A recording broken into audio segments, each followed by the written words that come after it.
Merci, on peut encore les applaudir. On va parler de santé tout de suite avec Vincent Dosval-Bagot et Antoine Boyon. Voilà, ils sont tous les deux avec nous.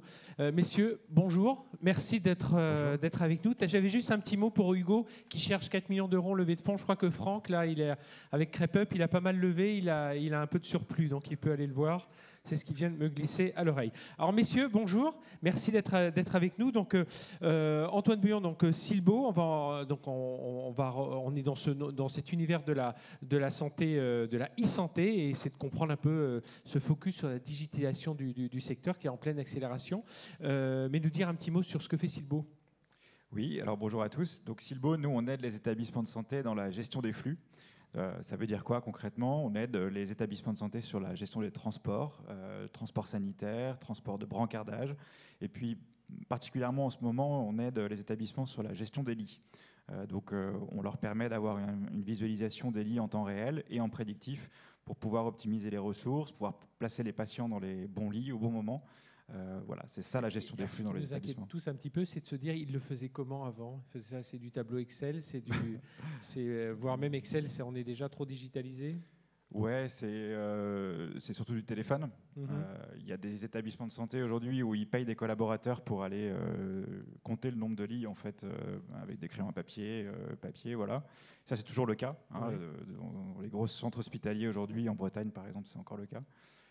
Donc ça change, on les aide maintenant. Effectivement, voilà, c'est comme ça que ça se passe. Comment tu expliques justement ce retard un peu à l'allumage? Alors, certes, on a vu que quand ils étaient trop digitalisés, il y a des cyberattaques qui les paralysaient, et là, ils revenaient au crayon. Mais enfin bon, là, c'était vraiment pour résoudre la crise là, en temps réel. Mais comment tu expliques un tel retard pour un secteur qui... Enfin, ça paraît, même si l'idée de Silbo est bonne, mais ça paraît assez simple quand même de gérer tout ça. Bah, c'est pas si simple que ça. Hein. C'est quand même des grosses organisations. Le CHU de Rennes, c'est presque 10 000 collaborateurs. Donc, c'est quand même des énormes organisations. C'est quoi? C'est un fonctionnement silo? C'est un peu ça? Tout est très siloté dans les établissements. Donc, tu vas avoir des silos au sein des services avec l'aspect médical qui est très prégnant. Donc, un chef de service qui va avoir son organisation, qui va vouloir mettre en place ses process. Et puis après, tu vas avoir... En fait, tout fonctionne en silo. Donc, tu vas aussi avoir un personnel administratif qui va lui-même être siloté. Et c'est justement l'objet de ce qu'on fait, c'est d'essayer de casser les silos, de travailler en flux, de leur permettre de visualiser en fait les comportements du flux pour tout l'établissement, de voir quelles sont les contraintes de tous les autres collaborateurs, de tous les autres services de soins à l'instant T et en prévisionnel. Et puis après, les raisons, il y en a vraiment énormément. Déjà, c'est pas un manque d'argent. Moi, en tout cas, je considère qu'il y a aujourd'hui beaucoup d'argent qui est investi dans la santé. Il faut surtout bien l'utiliser.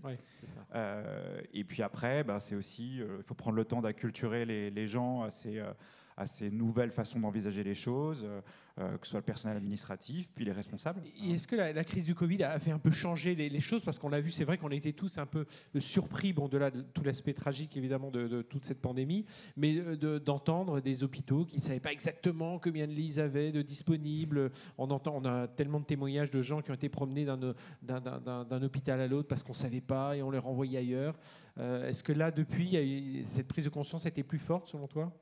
La prise de conscience, elle est réelle, c'est clair. En fait, ce qui s'est passé, c'est que pendant la crise Covid, au ministère, ils se sont aperçus qu'ils n'avaient aucun lit qui remontait, en fait. Donc, ils ne savaient pas quel était le capacitaire des établissements. Alors que, en fait, sur le papier, il y a normalement un registre qui s'appelle le ROR, Répertoire opérationnel des ressources, qui a coûté très cher, qui a été développé, mais en fait, qui n'a jamais fonctionné.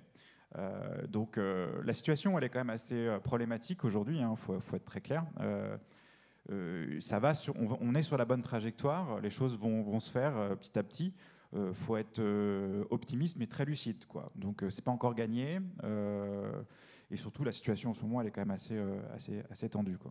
Alors Vincent Dosval, alors c'est dans le domaine numérique, et alors là pour le coup très numérisé, puisqu'on a avec Slimango, c'est aujourd'hui, donc c'est un organisme de formation qui utilise des casques de réalité virtuelle.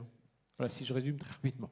Oui, pas que les casques de réalité virtuelle, mais donc bonjour à tous, moi je suis médecin de santé publique de formation et j'aurais aimé avoir dans ma formation des casques de réalité virtuelle pour m'entraîner à des gestes ou apprendre des choses sans risque pour le patient. Donc c'est ce qu'on propose aujourd'hui aux établissements de santé. On a 300 clients et 600 casques de réalité virtuelle déployés. On est basé à Rennes avec 30 salariés. On existe depuis 4 ans. Et donc le but, c'est de développer des scénarios avec des infirmiers, avec des médecins, et de pouvoir le reproduire. On chausse le casque et on se forme, c'est ça? Une infirmière de 45 ans qui a 30 minutes devant elle va aller dans la salle de pause ou dans le bureau du cadre, chausser le casque de réalité virtuelle et être dans un tout nouvel environnement. Et pendant 20-25 minutes, elle a un briefing, elle a une session, elle va devoir faire des choses, apprendre. Et ensuite, elle enlèvera le casque et retournera à ses soins. Donc, elle n'aura pas besoin de... On parle de silo et c'est tout à fait vrai. En général, un soignant ne sait pas vraiment ce qu'il y a en dessous et au-dessus dans un CHU. En fait, c'est vraiment leur service. Et donc, pouvoir délivrer de la formation plus près des services, c'est très apprécié de tout le monde.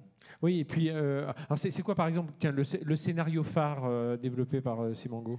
Alors, notre scénario phare, c'est ce qu'on appelle la chambre des erreurs. Il faut savoir que dans les établissements de santé, dans un service de 30 lits, tous les 5 jours, il y a un événement indésirable grave, c'est-à-dire quelque chose qui n'aurait pas dû se passer, qui aurait pu causer un dommage au patient. Et la chambre des erreurs, c'est une chambre de patient où des erreurs ont été placées de manière artificielle. C'est des choses comme par exemple un bracelet qui n'est pas au bon nom du patient, ou un flacon de solution hydroalcoolique qui est périmé, donc qui n'est plus efficace. Et c'est des petites choses comme ça où le soignant est invité à essayer de trouver ces erreurs et à répondre à pourquoi c'est une erreur et comment corriger ces erreurs-là.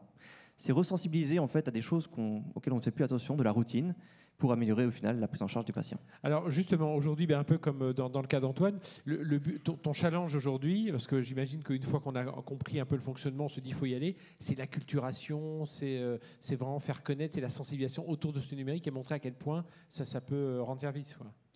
Alors l'iPhone est sorti en 2004, je crois.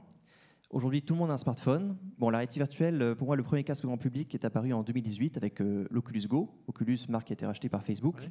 Donc on a encore quelques années avant que tout le monde ait un casque de réalité virtuelle. Et je pense que par la suite, ce sera juste une extension de son smartphone. Et ce sera vraiment normal. Et j'ai hâte qu'on arrive à ce moment-là où on ne se concentre plus sur l'outil, mais sur le contenu. Mais on voit que PlayStation aussi a fait un casque qui a très bien fonctionné. Et il va y avoir des itérations suivantes. Donc l'acculturation... Aujourd'hui, dans les établissements de santé, tout le monde connaît Simango, mais il y a 3 ans, ce n'était pas le cas. Et la réalité virtuelle, il y a encore quelques préjugés de dire mais non, je vois ce que c'est. Alors, je ne sais pas combien de personnes ici ont déjà testé un casque de réalité virtuelle. N'hésitez pas à lever la main. Donc, à peu près la moitié, mais en même temps, vous êtes des early adopters. Dans les établissements de santé, infirmières de 40-50 ans, on a formé à peu près 40 000 personnes avec des casques de réalité virtuelle. Je pense qu'on doit être un des premiers... on va dire fournisseurs de contenu en réalité virtuelle, ce 40 000 personnes, même le Futuroscope, je ne sais pas quels sont leurs noms, mais voilà, c'est assez énorme. Et à chaque fois, c'était une première fois. Et à chaque fois, la vie était extrêmement positive. Mais on a hâte d'arriver au 2e, 3e, 4e fois. C'est l'évangélisation, ça passera peut-être aussi par les programmes en fac de médecine, hein, aussi évidemment avec tout ce qui est le jumeau numérique, enfin toutes ces expérimentations-là. Chez toi, Antoine, avec Silbo, donc l'organisation de tous ces flux dans l'hôpital, du coup, la data, ça devient essentiel pour optimiser tout ça, donc faire de la prédictibilité. Aujourd'hui, c'est ce sur quoi travaille Silbo. Oui, c'est ça, exactement. Et du coup, c'est déjà d'avoir une data propre, c'est le premier enjeu. Donc, on est vraiment sur des enjeux très basiques, puisque la data, aujourd'hui, en fait, dans l'établissement, elle va être un peu partout, elle va être un peu dans le système d'information, mais on sait que le système d'information manque de performance. Donc, les informations qu'on va pouvoir en tirer sont souvent des informations avec des biais ou des informations incomplètes. Donc la data, elle va être aussi dans les tableaux.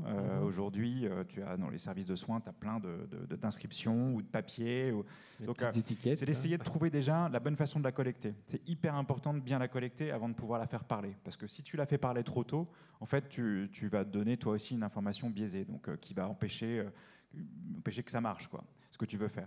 Donc c'est vraiment l'enjeu, c'est d'abord la bonne collecte, donc s'assurer que cette information en fait va être fiable, et ensuite c'est de pouvoir la faire parler, c'est de permettre effectivement à une infirmière de lui dire voilà, il est probable que dans l'heure qui vienne en fait tu aies ce patient qui arrive puisqu'il vient de se présenter aux urgences, il est probable qu'il soit hospitalisé dans ton service, et donc ce qui serait intéressant c'est que tu puisses par exemple programmer un transport pour un de tes patients et essayer de le faire sortir en priorité. En fait, c'est de mettre en musique toute cette organisation qui aujourd'hui, elle se fait, tout ça c'est assez douloureux, quoi. Donc c'est d'essayer d'amener ça et de tendre vers ça. Et c'est aussi permettent comment dirais-je, d'essayer de trouver des créneaux de blocs opératoires plus rapidement, de faire en sorte de ne pas gaspiller du temps au bloc, parce que c'est encore le cas aujourd'hui. Et voilà, ça va être toutes des petites choses comme ça. Par rapport à cette digitalisation du secteur, est-ce qu'il ne serait pas temps un peu, parce qu'on parlait du fonctionnement en silo, donc dans les hôpitaux, mais est-ce que les innovations, elles n'arrivent pas un peu trop en silo aussi? Là, on a deux exemples là qui pourraient être dans un programme de modernisation d'un hôpital, la formation, l'organisation. Est-ce que c'est pas là-dessus qu'il faudrait travailler? On voit, en plus maintenant, il y a l'hospitalisation à domicile, les cabines, enfin la médecine à distance, il y a tout un tas de nouveautés. Est-ce qu'il ne serait pas temps d'essayer de monter un programme qui accompagne ces hôpitaux étape par étape Je vais répondre, mais juste réagir un petit peu à la data, parce que nous aussi, c'est une donnée importante. Oui, bien sûr, oui. Aujourd'hui, le personnel qui suit une formation classique présentielle, avec un super PowerPoint qu'on n'a pas amené, nous, eh bien, on sait juste si la personne a suivi ou pas la formation, et c'est tout. Mais en fait, on ne sait pas si elle a appris quelque chose. Et nous, avec l'outil numérique, mais c'est la même chose pour l'e-learning, on peut récolter énormément de données et même savoir combien de temps la personne a pris pour faire une décision. Donc voilà, donner de manière générale, c'est vraiment capital aujourd'hui. L'État a mis en place des choses quand même récentes très positives, comme le Ségur du numérique. C'était 2 milliards d'euros pour que tous les établissements de santé soient pourvus de logiciels médicaux, dont les établissements médico-sociaux de type maison de retraite, alors qu'ils sont encore vraiment beaucoup au papier actuellement.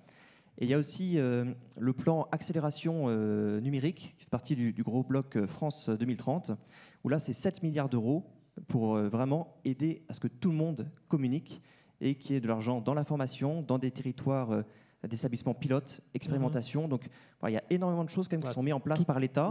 Voilà, ça arrive un peu tard, mais il vaut mieux que ça arrive tard que, que pas du tout. Et Antoine? Pour compléter, en fait, il faut surtout pas voir le truc moi, j'aime pas trop le mot digitalisation. Oui. C'est plutôt transformation. C'est comment, en fait, tu réponds à un problème, quoi. Le digital, c'est un des éléments de réponse du problème. Ça va être l'outil, mais il faut d'abord que tu te transformes aussi sur ton organisation. Et tu peux pas faire l'un sans l'autre, à mon avis, dans l'hôpital aujourd'hui. Il faut aussi transformer les organisations. Aujourd'hui, justement dans le futur pour Simango, c'est aussi davantage de travail collaboratif. On imagine qu'avec ce casque, on parlait de l'infirmière qui va se former, mais comment elle peut travailler aussi avec un médecin, comment elle peut interagir avec d'autres métiers, avec le pharmacien de l'hôpital, je ne sais quoi. Alors on a un mot qui est un petit peu un buzzword, qui s'appelle le métaverse. Facebook a relancé la mode, même si ça existe depuis 20 ans.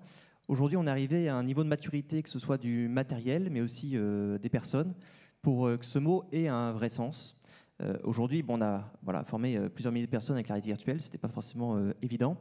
Mais les établissements sont en demande d'avoir du multijoueur, de pouvoir créer son avatar pour le personnaliser, pour mettre des vêtements particuliers, ou qu'on gagne, comme dans les jeux vidéo gratuits, un chapeau à mettre à son avatar. Les établissements sont en demande de ludique de manière générale, de collaboratif. Et donc, on va naturellement dans ce sens-là, en parlant de métaverse. On a une roadmap prévue sur 3 ans pour ça. Mais voilà, on n'avait pas parlé de métaverse aujourd'hui, c'est arrivé. Merci beaucoup à tous les deux. On peut les applaudir, Antoine Boyon et Vincent Dosval. Messieurs, je vous invite à regagner vos fauteuils. Merci beaucoup d'être venus nous parler de ce secteur. On va encore avoir 2 rendez-vous avant d'aller déjeuner.